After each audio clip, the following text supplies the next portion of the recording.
Desculpem, o vídeo saiu sem áudio, tá certo? Depois que eu fui verificar,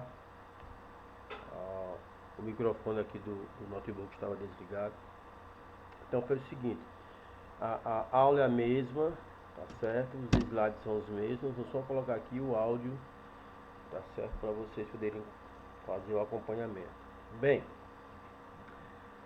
estamos encerrando hoje a aula 7, se Deus quiser, semana que vem, a aula 8, estamos encerrando o livro. Estamos hoje a lição 10 e 11, à procura de um método e publicar é necessário, é preciso, para nós que somos estudantes de teologia. E de forma bem didática, o nosso comentário do livro, irmão Bruno, ele fala o seguinte: é científico, mas não é útil. Em relação à teologia e à ciência, concluímos que o conhecimento sobre Deus é uma ciência, pois é saber organizado, mas não é ciência convencional.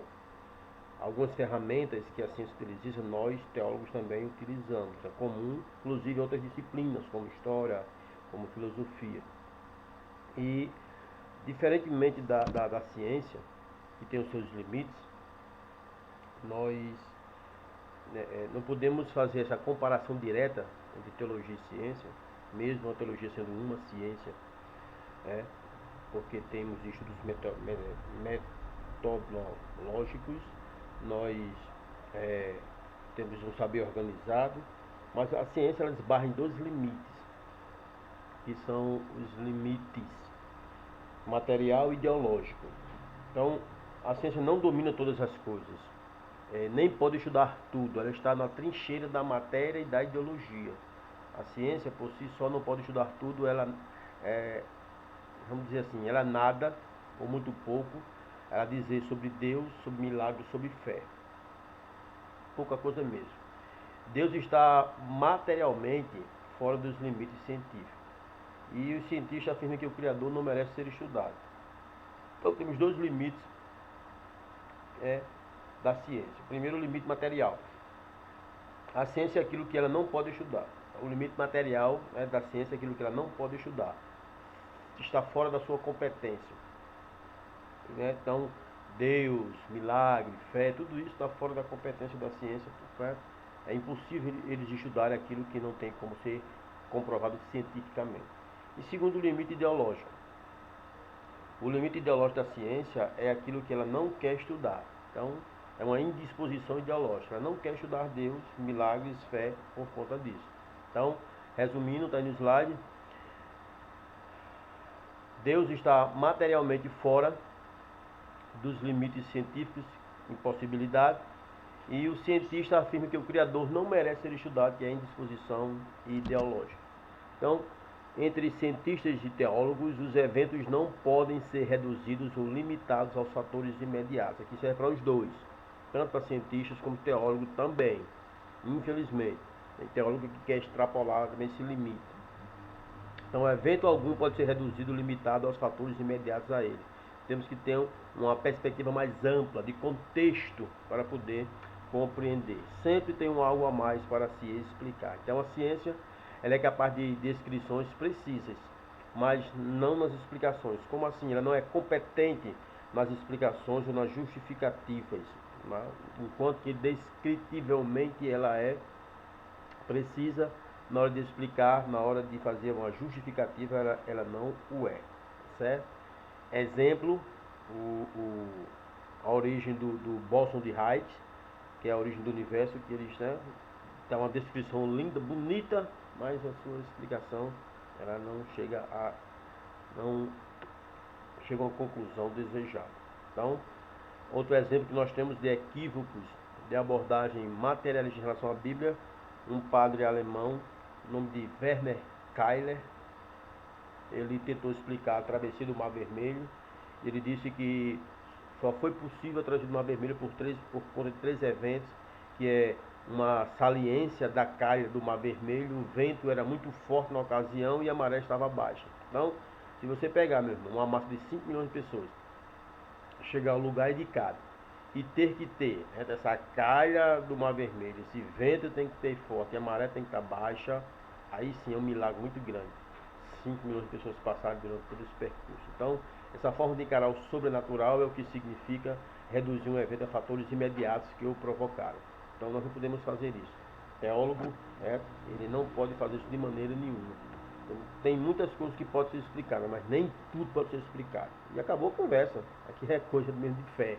Teologia dogmática. Então, você crê ou você não crê e acabou-se a conversa. Então, alguns equívocos das abordagens materialistas em relação à Bíblia, esses é um dos tais. Existem dois métodos esquisitos que nós não podemos ter eles como base para nós estudarmos teologia, como teólogos que nós somos. Primeiro, nós não queremos esses métodos de maneira nenhuma.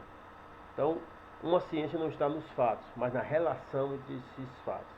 Então, as Escrituras, a Bíblia Sagrada, não é um livro de teologia, mas a revelação de Deus em fatos. Então, o que é que o estudioso da Bíblia faz? Para estabelecer um sistema teológico, precisa demonstrar a relação entre esses fatos que a Bíblia revela. Então, teologia bíblica declara os fatos, teologia dogmática, ela determina a relação entre esses fatos.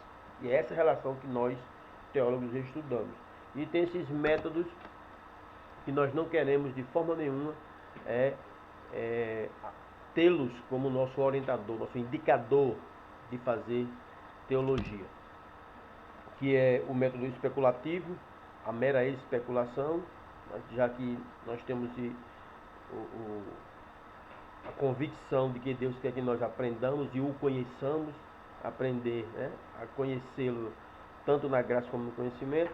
E esse método especulativo, ele trata a lógica como sendo mais importante do que a verdade. A especulação trabalha com pressuposições, princípios estabelecidos.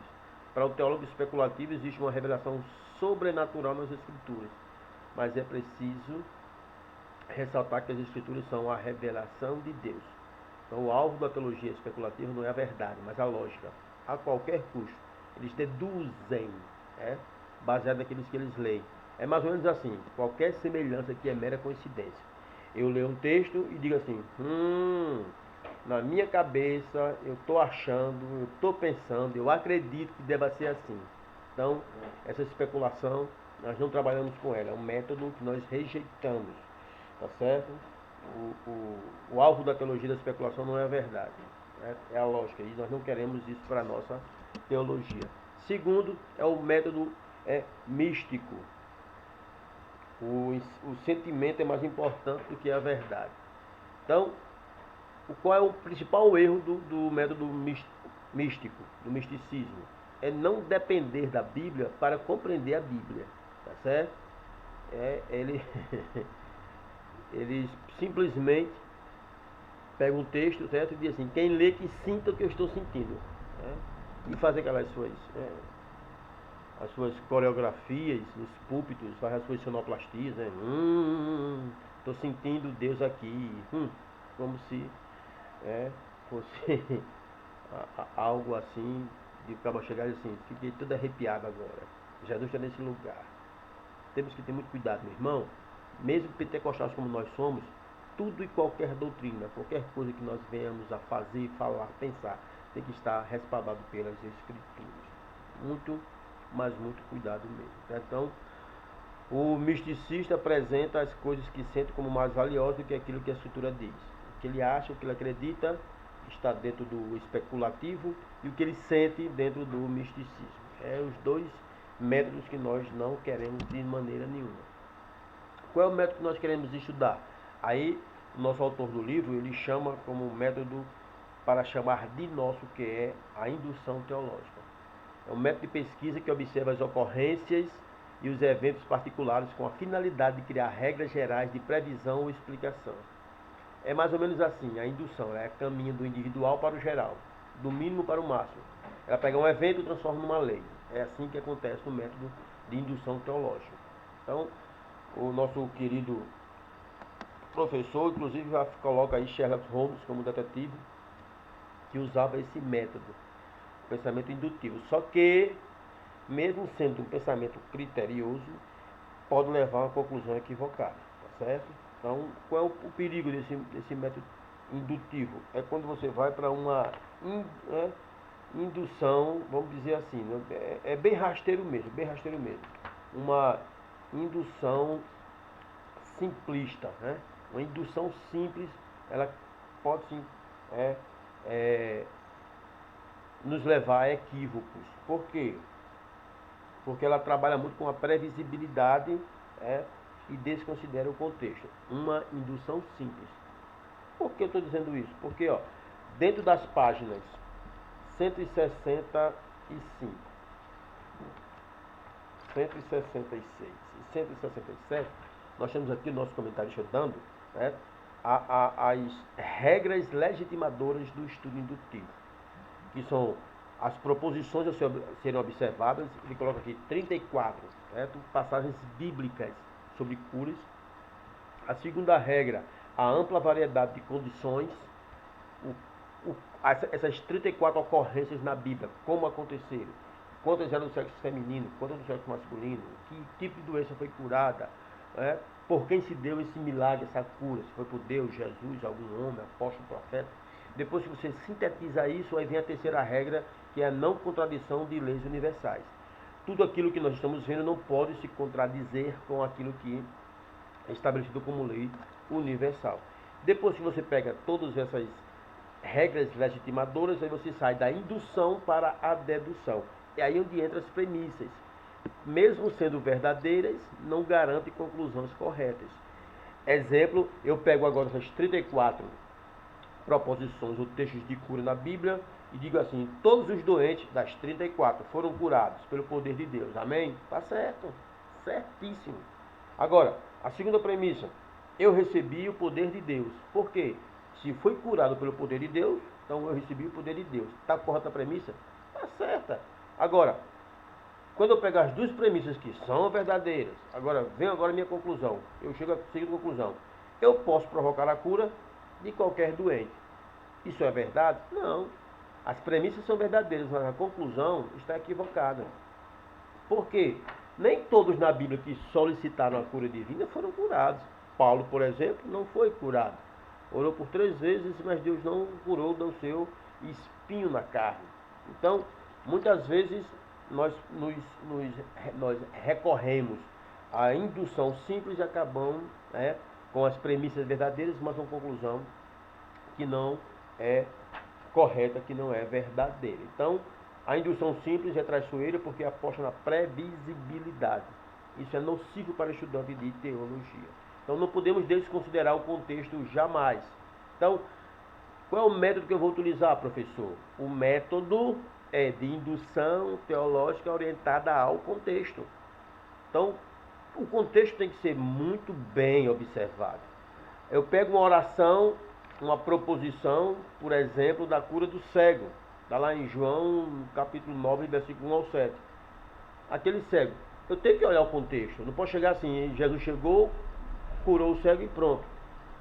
Eu não posso levar isso como apenas premissa e uma conclusão verdadeira, correta.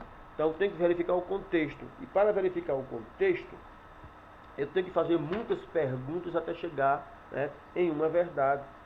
Porque, olha, meu irmão, o contexto ele se torna saudável para a indução teológica orientada no contexto quando algumas salvaguardas contextuais, certo, são preservadas. Exemplo, a palavra. Eu pego a palavra, certo?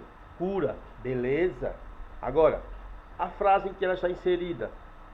Então, a frase dá sentido à palavra e toma sentido na palavra. A frase vai tomar sentido com aquela palavra que é colocada naquele contexto. Mas o texto imediato, os versículos que antecedem essa frase, tem que ser observada.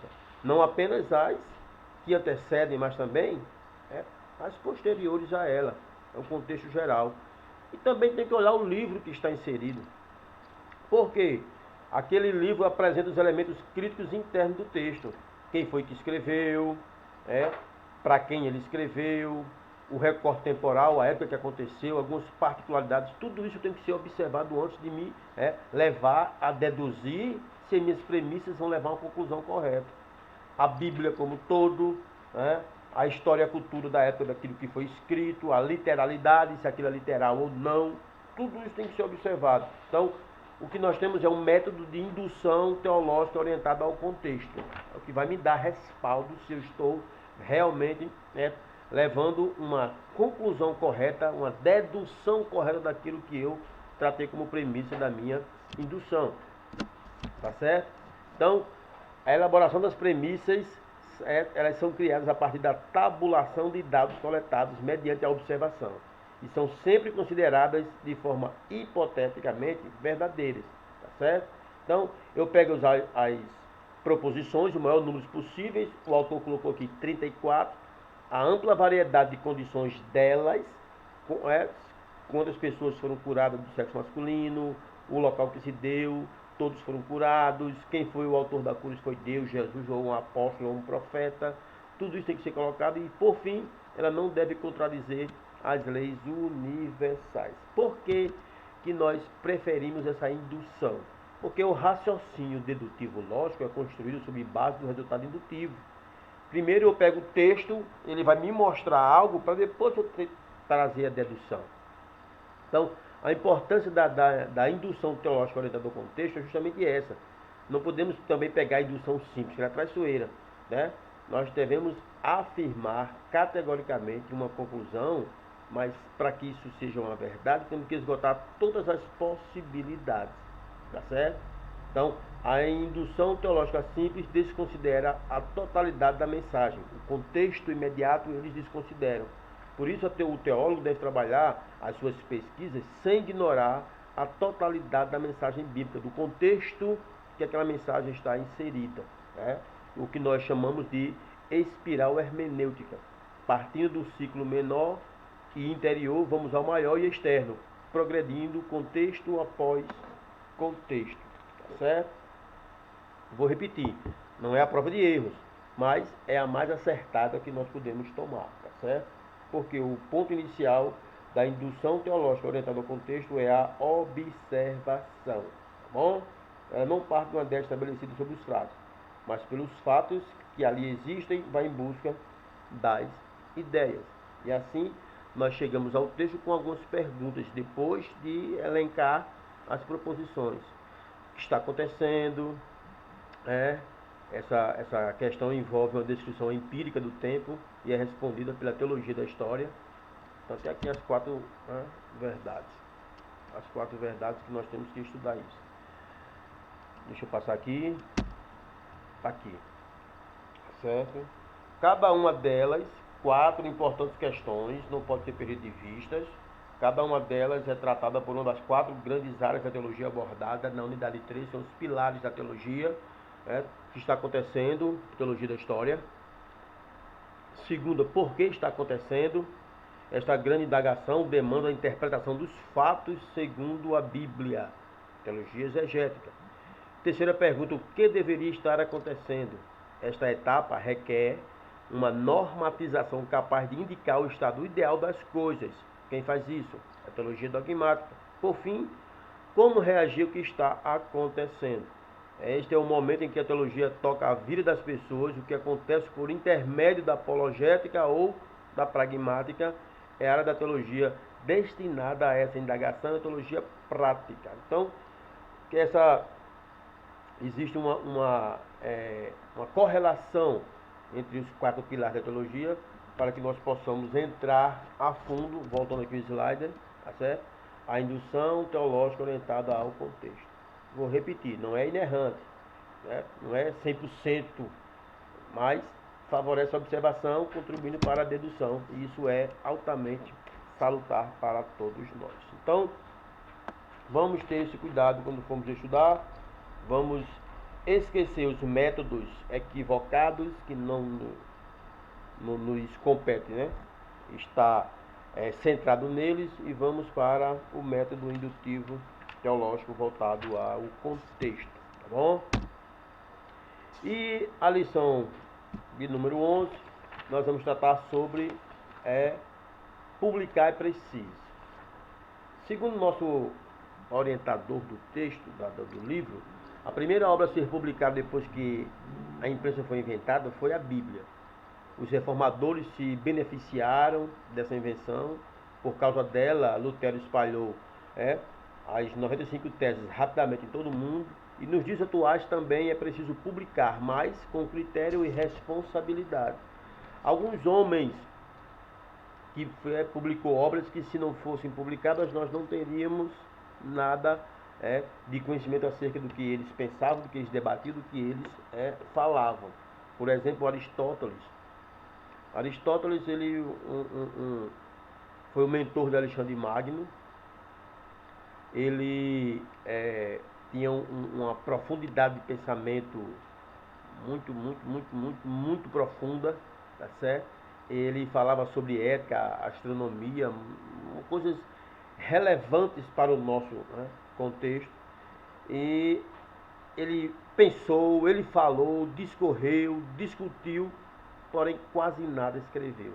Da importância de se escrever. O Sócrates, só conhecemos alguma coisa de Sócrates por conta do seu discípulo Platão. Se Platão não tivesse escrevido algo a respeito de Sócrates, nós nada saberíamos dele, porque ele não escreveu quase nada. Então, temos que publicar, corre o risco de se publicar, claro, mas tem que se publicar, tá certo? Porque senão nós não vamos deixar legado ou coisas boas para as futuras gerações se não forem publicadas. Então, temos que publicar. Certo? Então, o teólogo ele é pesquisador. Existe o teólogo comum e o teólogo pesquisador. O teólogo comum, qualquer pessoa que pensa sobre Deus. Então, pensou sobre Deus é teólogo comum. E o pesquisador, o teólogo pesquisador, ele trabalha por métodos de pesquisa, tá certo? A teologia é fruto de estudos, frutos de aflições, noites de sono, de coisas estressantes no dia a dia, e nós chamamos isso de teologia de resultado. Ela tem efeito, ela é uma pregação por si só, ele toca o ser humano, porque ele confronta o ser humano com suas necessidades. Então, o teólogo pesquisador, ele fabrica e publica teologias de resultado. Temos que publicar sim. E a produção da teologia correta, a teologia de resultados, exige que nós nos rendamos a Deus. Temos que reconhecer que sem Deus não somos nada, não conhecemos nada, o conhecimento que temos vem de Deus e, para tanto, temos que ter um relacionamento pessoal com Ele. Então, devemos estar cientes que Deus é a fonte de todo conhecimento. Por isso, faz necessário todo bom teólogo ter um relacionamento com Deus. E temos que trabalhar as ideias. Isso aqui é fundamental. Nós vimos que de forma etimológica, a palavra teologia significa estudo de Deus, mas epistemologicamente a teologia não é um estudo do Criador, mas a revelação de Deus. Então a matéria-prima da produção teológica não é Deus, mas aquilo que Deus nos concedeu conhecer na sua revelação através da Bíblia Sagrada. Então é aqui que nós temos a origem do saber teológico. O teólogo trabalha as ideias. O primeiro passo, antes de você publicar, é verificar se alguém já escreveu a respeito da ideia que você tem. Tá certo? Então, primeira coisa, eu chego, observo e verifico. Alguém já escreveu aquilo que eu quero escrever? Por quê? Porque se alguém já escreveu, tem uma base. E olha, vou dizer aqui uma coisa para você. Tudo que nós, isso aqui é sério. Tudo que nós escrevemos hoje, alguém já falou acerca. Alguém já falou algo acerca disso. Então, nós não estamos inventando a roda. Nós estamos aproveitando a invenção da roda e escrevendo em cima dela. Então, alguém escreveu alguma coisa, vamos pesquisar mais a respeito daquilo, tá certo? E vamos implementar com nossas pesquisas, verificando tudo que está disponível como recurso para mim, tá certo? E vou para a Bíblia Sagrada, que é a matéria-prima da teologia. Vou repetir, que não é Deus, mas a revelação, a revelação de Deus através das Escrituras. E é preciso fazer uma autocrítica, por isso é importante submetê-la a outros pesquisadores. Então, Você vai pegar aquilo que você está escrevendo como rascunho, levar para outra pessoa com mais experiência, que já escreveu algo a respeito, que você confie, para dar uma lida, para dar um respaldo, tá certo? Para você poder seguir adiante. Então, todo esforço deve ser feito para explicar com clareza e desenvoltura do seu tema. Para tanto, nós temos que fazer algumas perguntas antes de colocar uma leitura ou escrever alguma coisa para outras pessoas. Primeiro, quem vai ler o meu texto? Qual é o público-alvo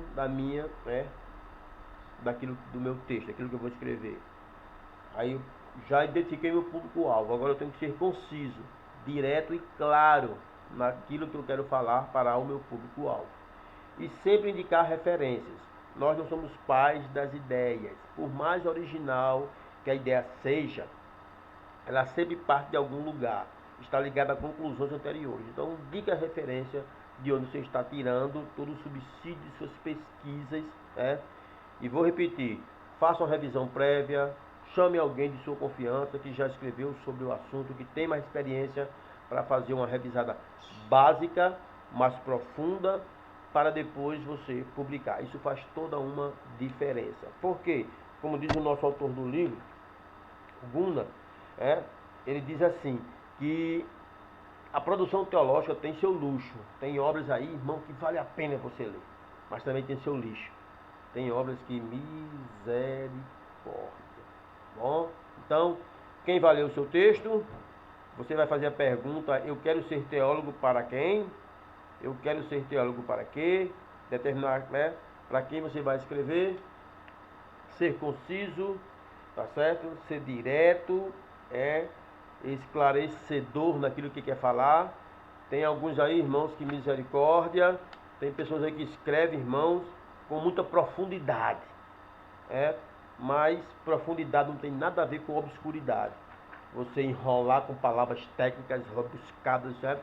Um vernáculo muito bonito, mas ninguém está entendendo nada. Então tem que ter esse cuidado, tá bom? Tem que valer o seu texto. Seja conciso, indique as referências e, por fim, escreva o seu texto. Normalmente os textos teológicos não são considerados literatura, mas esse é um gênero literário tão válido e rico quanto a prosa e o verso, e seja qualquer outro, tá bom? Vamos ter esse cuidado quando formos escrever em nome de Cristo Jesus, tá bom, meus queridos? Deus guarde, Deus abençoe a todos em nome de Jesus. Se Jesus não voltar, semana que vem estaremos de volta com a nossa aula, e agora com a aula 8, a última aula, encerrando o nosso livro em nome de Cristo Jesus, o nosso Senhor, tá bom? Para fazer teologia, preciso investir em pesquisa, publicar textos biblicamente fundamentados, bem referenciados, de fácil compreensão e para a glória de Deus. Em nome de Jesus, fiquem todos na paz do Senhor. Semana que vem estaremos de volta em nome de Jesus. Amém.